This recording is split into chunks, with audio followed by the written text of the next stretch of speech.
le fait de supprimer les tâches de saisie dans Excel, qui sont extrêmement chronophages, sans valeur ajoutée, démotivantes, fastidieuses et puis aussi source d'erreurs. Qu'est-ce qu'on y gagne finalement? C'est vraiment déjà un réel gain de temps et également aussi une part nettement plus importante du travail qualitatif.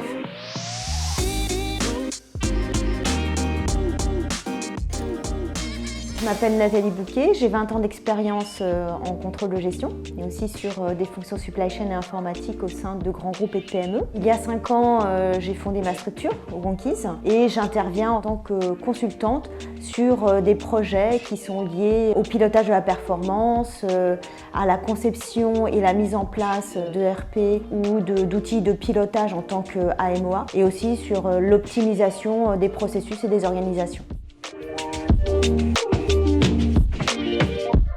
Actuellement, je réalise la documentation et la cartographie des processus d'une PME afin de pouvoir identifier les améliorations possibles, que ce soit au niveau humain, technique ou opérationnel. Les équipes, elles rencontrent des problématiques qui sont liées au fait qu'au fil du temps, l'entreprise a démultiplié ces outils informatiques pour répondre naturellement à ses besoins, mais sans jamais remettre en question l'existant.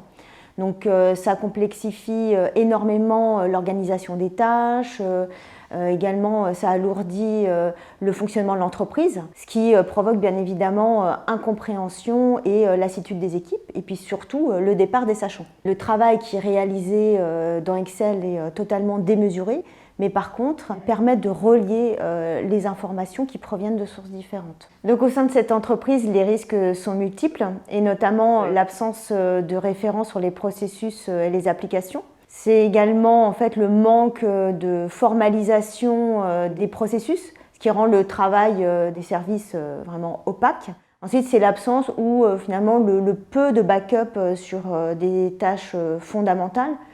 C'est aussi le fait que la fiabilité et l'exhaustivité des données qui transitent d'un outil informatique à un autre ne soit pas toujours assurée. Et enfin, le risque d'erreur du fait de stocker, de traiter, de restituer la donnée uniquement dans Excel et d'en être totalement dépendant. Les bonnes pratiques que j'ai mises en œuvre dans cette entreprise et celles sur lesquelles je suis encore en train de travailler, c'est notamment de répartir les tâches de manière plus cohérente entre les services.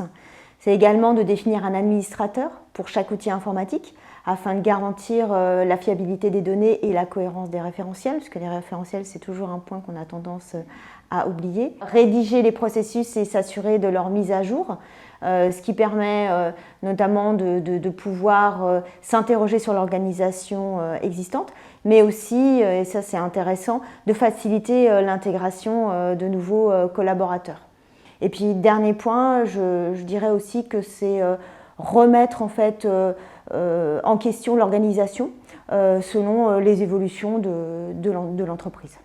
Alors, les améliorations sont nombreuses avec un outil de pilotage. C'est notamment et surtout le fait de supprimer les tâches de saisie dans Excel, qui sont extrêmement chronophages, sans valeur ajoutée, démotivantes, fastidieuses et puis aussi source d'erreurs. D'où un réel gain de temps et aussi une part nettement plus importante du travail qualitatif. C'est également la centralisation des données qui proviennent de sources différentes qui ne communiquent pas toujours entre elles.